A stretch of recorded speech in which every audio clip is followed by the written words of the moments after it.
अस्सलाम वालेकुम दोस्तों, ड्रामा से बहकावे की नेक्स्ट एपिसोड में आप देखेंगे कि जीनत की बहन उसको आके बहुत समझाती है और कहती है कि देखो आप ही, आपका हस्बैंड अगर इतना मालदार है कि वो दो दो बीवियाँ अफोर्ड कर सकता है तो उसको अपनी ये दौलत अपनी बच्चियों पे भी खर्च करनी चाहिए। अगर आप अपने हकूक़ के लिए नहीं बोल सकती तो आपको बच्चियों के हकूक़ के लिए बोलना ही पड़ेगा।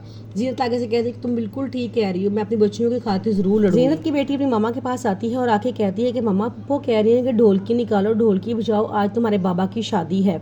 जीनत ये सुन के रोना शुरू कर देती है और कहती है कि तुम्हें सब कुछ किसने कहा है। वो कहती है कि पुप्पो कह रही थी। तो आगे जीनत कहती है कि ठहरो, मैं उनसे पूछ कर आती हूँ।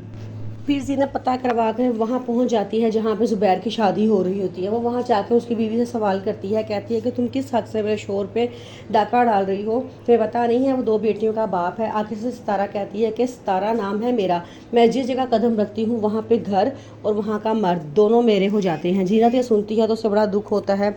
वो अपने हाथ में पिस्तौल छुपा कर लाई होती है, फ़ौरन उसके सर पे पिस्तौल तान देती है। इतनी देर में पीछे से कोई आता है और आके फ़ौरन उसको छीन लेता है और जीनत को साइड पे ले जाता है और सितारा रुखसत होकर जीनत के घर आ जाती है। जब रात को ज़ुबैर सितारा को लेकर अपने कमरे में जाता है और जीनत को कमरे में से बाहर निकाल देता है। जीनत बहुत रोती है, वो बहुत एहतजाज करती है, कहती है कि तुमने मेरे कमरे पे कब्जा क्यों किया है, ये मेरा कमरा है।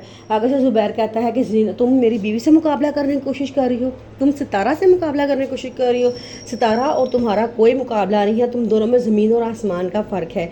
सितारा मेरी पसंद, मेरी मोहब्बत है, जबकि तुम मुझ पर थोपी गई हो, और दफ़ा हो जाओ यहाँ से। ये क्या कि वो उसे धक्का देता है और वहाँ से बाहर निकाल देता है और खुद कमरे में चला जाता है। सितारा की चच्ची सितारा को फ़ोन करती हैं और कहती हैं कि जब तुम शॉपिंग करने के लिए जाओगी ना तो सिर्फ कपड़े लेने की ज़िद ना करना, बल्कि जितना हो सके सोना समेटो।